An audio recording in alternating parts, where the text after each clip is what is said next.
Bonjour à tous, soyez les bienvenus ici au dépôt SNCF de Clermont-Ferrand. Nous sommes, vous l'aurez compris, devant la porte de l'association Train à Vapeur d'Auvergne, association dans laquelle nous officions tous ici. Nous allons avoir le plaisir aujourd'hui de vous présenter nos voitures. Derrière cette porte se cache la 141 R420. C'est pas le thème d'aujourd'hui, on y reviendra un petit peu plus tard. Moi, je vous emmène plutôt par là-bas.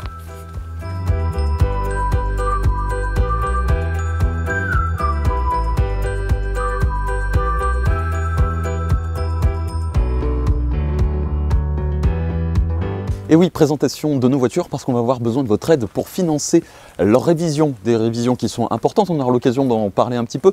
On va faire connaissance d'abord avec le matériel. Je vous propose tout d'abord de commencer par la série des DEV. DEV parce que division d'études des voitures. Ce sont des voitures qui ont été construites dans les années 50, dans les années 60, un très grand nombre d'exemplaires qui ont été faits. Là, nous sommes devant une voiture de type B9. B9 parce que 9 compartiments, B parce que seconde classe. A, ça correspond à la première classe et C à la troisième classe. On aura l'occasion d'en reparler. Et puis vous le voyez un tout petit peu plus loin derrière moi, une livrée bicolore blanc et vert, typique des années 80-90. Ce sont des voitures qu'on a récupérées aux alentours des années 90-92 selon les informations qu'on a pu récupérer dans les archives de l'association. Alors, on vous l'a dit, c'est ce qui nous permet de pouvoir récolter des fonds, ces voitures, tout simplement parce que ce sont celles-là qui vont accueillir les passagers. On rentrera à l'intérieur tout à l'heure pour vous les présenter un petit peu plus en détail. Il y a une petite particularité que j'aimerais vous présenter ici dans cette association. Il s'agit de notre voiture Bacalan, la voiture ancienne comme on l'appelle, qui va vous permettre de vous accueillir elle aussi. Et c'est une pièce un petit peu unique en France. Bacalan, pourquoi ce nom, me direz-vous? Je pense que les Bordelais auront tout de suite repéré la chose, la petite particularité. Bacalan, c'est un quartier de Bordeaux, au bord de la Gironde. Et il y a des ateliers de construction qui ont vu naître, dans les années 20, cette magnifique voiture de type, donc Bacalan C11. C parce que troisième classe, 11 parce que 11 compartiments à l'intérieur. Alors elle a été construite dans les années 20, donc elle a été construite non pas pour la SNCF, mais pour la célèbre compagnie du PLM, le Paris-Lyon Méditerranée, compagnie qui a officié jusqu'en 1938, date de la création de la SNCF. Et depuis, il reste quelques rares exemplaires ici en France, dont celle-ci, qui peut encore vous accueillir. Certains de nos collègues d'autres associations en ont une ou deux, et puis vous pouvez aussi en admirer une dans sa version infirmerie à la Cité du Train à Mulhouse. Et oui, parce que ces voitures avaient aussi la particularité d'être en temps de guerre mobilisées pour pouvoir accueillir des blessés. Regardez ici, il y a des charnières, il y avait des portes derrière cette peinture qui permettaient d'accueillir des brancards à l'intérieur. Les cloisons étaient démontées et on en faisait une grande voiture salon, enfin plutôt salon, salon infirmerie, malheureusement pour d'autres raisons un peu moins réjouissantes. Alors, on vous parle depuis tout à l'heure de révision, de financement. On va vous expliquer tout ça un petit peu plus en détail. Venez avec moi. Et c'est là que va commencer la partie technique de cette vidéo, parce qu'on se trouve devant un élément essentiel. Évidemment, on se trouve au niveau des roues, ça va être vraiment très important de voir que tout ceci fonctionne bien. Et oui, révision, parce que vous emmenez votre voiture au contrôle technique très régulièrement, tous les 2 ans au minimum, ça va vous coûter 70 € tout au plus, vous prenez rendez-vous avec votre garagiste et c'est fait, allez, on va dire si vous avez un petit peu de chance, dans la semaine. Et bien là, au bout de 15-20 ans, il faut réviser là aussi notre voiture et tout particulièrement ce que l'on appelle ses organes de roulement, dont ceci, ça s'appelle un bogie. Un bogie, pour paraphraser un célèbre journaliste, comment ça marche? Eh bien c'est ce qui fait la liaison entre le châssis du train et les roues avec les rails. Et oui, et c'est là qu'il y a des éléments vraiment essentiels au confort et surtout à la sécurité des circulations.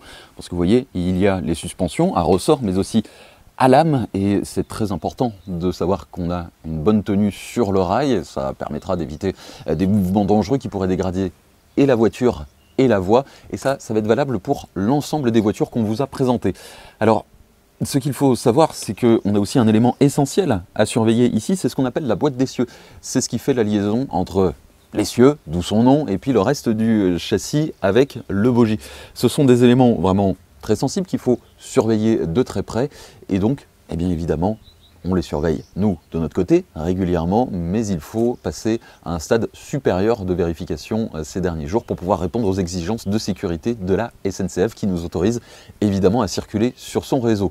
Voilà pourquoi on vous demande un petit peu d'aide, parce que vous l'aurez compris, ce genre de réparation, ça ne se fait pas dans un atelier banal et il faut aller dans un atelier spécialisé, notamment pour ce genre de pièces qui restent quand même assez anciennes.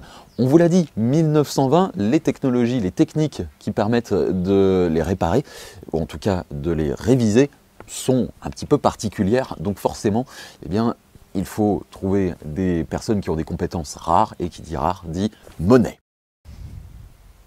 Non, on ne s'arrête pas, on continue la visite évidemment parce qu'on a encore une pièce unique ici en France à vous montrer. Il s'agit de notre fourgon Midi. Fourgon Midi parce que, eh bien là, c'était une autre compagnie. Je vous ai parlé du PLM tout à l'heure. Là, il s'agit de la compagnie du Midi qui officiait plutôt dans le sud-ouest, le long des Pyrénées, d'où son nom évidemment, et qui avait commandé en 1926 50 exemplaires de fourgons un petit peu particuliers. Fourgon parce qu'évidemment, il pouvait transporter des bagages, mais surtout avec une partie fourgon postal. Et je vais vous en donner la preuve tout de suite. Regardez par là, il y a une boîte aux lettres. Il y avait des agents des PTT qui, eh bien, à l'intérieur, officiaient durant les voyages, qu'ils soient express ou moins express. Vous aviez qu'à poster votre lettre directement, hop, à la gare, et ça y est, votre courrier était déjà en train de partir, puisque à l'arrivée, les services des PTT n'avaient plus qu'à récupérer des sacs de courrier triés, et ainsi on avait gagné un petit peu de temps. Alors, ce genre de fourgon a circulé jusque dans les années 70-80, on a du mal à retrouver la date de fin de service de ce fourgon, mais en tout cas, une chose est sûre, c'est qu'on a réussi à le conserver, nous ici, à Train Vapeur d'Auvergne, dans une configuration quasi originale en ce qui concerne sa livrée extérieure. À l'intérieur, il a été un petit peu modifié, la partie postale a été changée en atelier parce que ce fourgon nous accompagne absolument dans tous nos voyages. C'est ce qui nous permet d'avoir quelques pièces de rechange, quelques pièces de réparation pour pouvoir faire en sorte que s'il nous arrive le moindre souci en ligne avec la locomotive à vapeur, on puisse effectuer une réparation de fortune ou en tout cas une réparation pérenne qui nous permettra de terminer un voyage ou en tout cas de se mettre un peu plus loin en sécurité et d'éviter de perturber le trafic de la SNCF. Ce sera vraiment dommage. Et puis il y a une autre partie, là aussi qui est liée un petit peu à la sécurité, qui a été aménagée, c'est celle du fourgon. Alors on ne rentrera pas à l'intérieur, mais ce qu'il faut savoir c'est qu'on a mis 4 énormes bacs à eau à l'intérieur, 4 bacs qui font tous 1 mètre cube. C'est ce qui nous permet d'avoir une petite réserve d'eau supplémentaire en cas de problème, si jamais on reste arrêté en ligne vraiment très très longtemps sur les voies de la SNCF et qu'on n'a pas moyen de faire le plein d'eau de la locomotive. Eh bien c'est ce qui nous permettra d'avoir une petite marge de sécurité pour mettre la chaudière en sécurité si jamais il nous arrive le moindre souci. Voilà, ce sont ces petites installations qu'on a changées, mais il est vraiment, on vous le rappelle, essentiel, d'autant plus qu'il peut fournir l'électricité au reste de la rame de voyageurs, parce qu'à bord se trouve aussi un fourgon générateur, en tout cas un groupe électrogène qui nous permet eh bien, de vous alimenter en électricité et quand vous passez au bar par exemple pour les trains du Père Noël, de pouvoir faire réchauffer quelques délicieuses crêpes qu'on a l'occasion de vous proposer. Ça, c'est pour la partie un petit peu gastronomique de l'association. Ce que je vous propose maintenant, eh bien, c'est de monter à bord. Je vous ai promis une petite visite. On va visiter quelques-uns des compartiments. Ah, si, je vous en prie.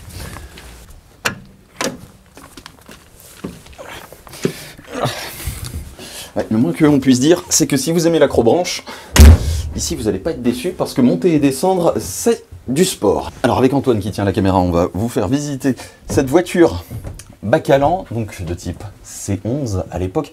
En 1962-63, la SNCF a supprimé la 3e classe. Du coup, nous sommes passés en seconde classe ici, mais c'est pas pour autant que la SNCF a donné un espace plus important aux passagers, puisque nous restons dans 25 mètres de longueur de voiture. Et forcément, eh bien, il y a toujours 11 compartiments de seconde classe. Je vous propose de rentrer dans celui-ci. Et voilà, on se retrouve un petit peu dans le noir, mais regardez, hop, on a un magnifique rideau qui se lève et on arrive dans un compartiment qui reste relativement étroit. Et oui, ex-compartiment de 3e classe, on est en vis-à-vis avec d'autres personnes. Et ça, c'est la voiture que l'on appelle ancienne parce que, je vous le disais, construite dans les années 20. Et puis surtout, il y a le plus bel écran de télévision du monde. Ça reste quand même le paysage qui défile à travers la vitre et on espère très prochainement vous accueillir à bord de ce genre de voiture pour vous faire vivre à nouveau une belle page de l'histoire du monde ferroviaire. On va aller dans un autre style, dans une autre époque, on va changer de voiture.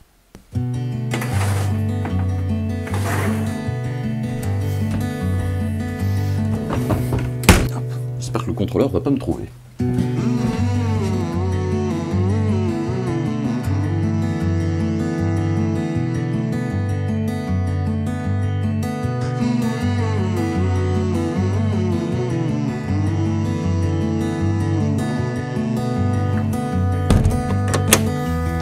et on change de voiture.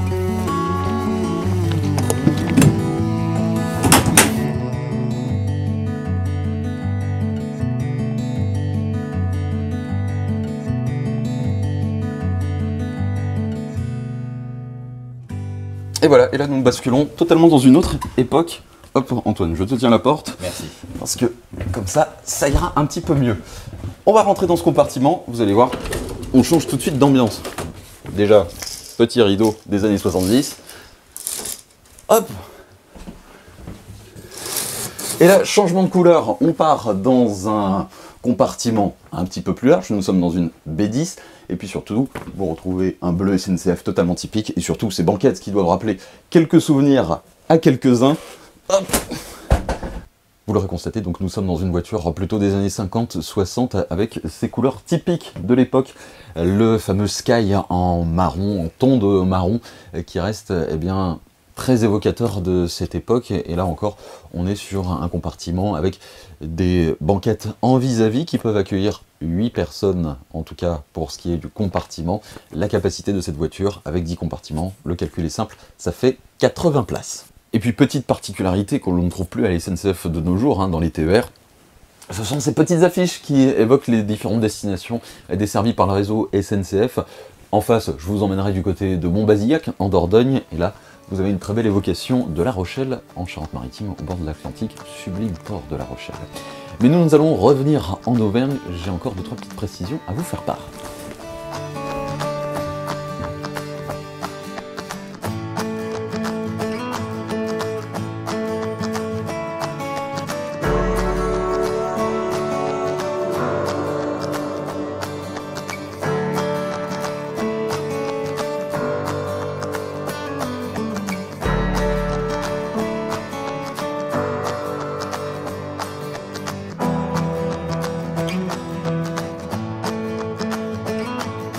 Voilà, cette vidéo touche à sa fin, j'espère qu'elle vous aura plu, qu'elle vous aura aussi permis de faire un petit peu plus connaissance avec les voitures de l'association Train Vapeur d'Auvergne. En tout cas, j'ai été ravi d'être à vos côtés pour la visite. Je vous rappelle que pour que ces voitures roulent à nouveau sur le réseau ferré national, pas d'autre choix que de les envoyer en révision, une révision qui coûte extrêmement cher. N'hésitez pas, si vous le souhaitez, si vous en avez les moyens, à faire un don. Vous pouvez désormais le faire grâce à la Fondation du Patrimoine. Nous avons un partenariat avec eux qui vous permet aussi de réduire vos impôts. Et puis, si vous en avez envie aussi, vous pouvez vous investir à nos côtés. N'hésitez pas à nous contacter sur les réseaux sociaux, Facebook et Twitter, ou bien sur l'adresse mail de l'association 141r420@netcourrier.com pour prendre contact avec nous. On sera ravis de vous accueillir au dépôt pour faire des séances de travail ensemble. N'hésitez pas. Merci à tous d'avoir suivi cette vidéo encore une fois, et puis on vous dit à très vite.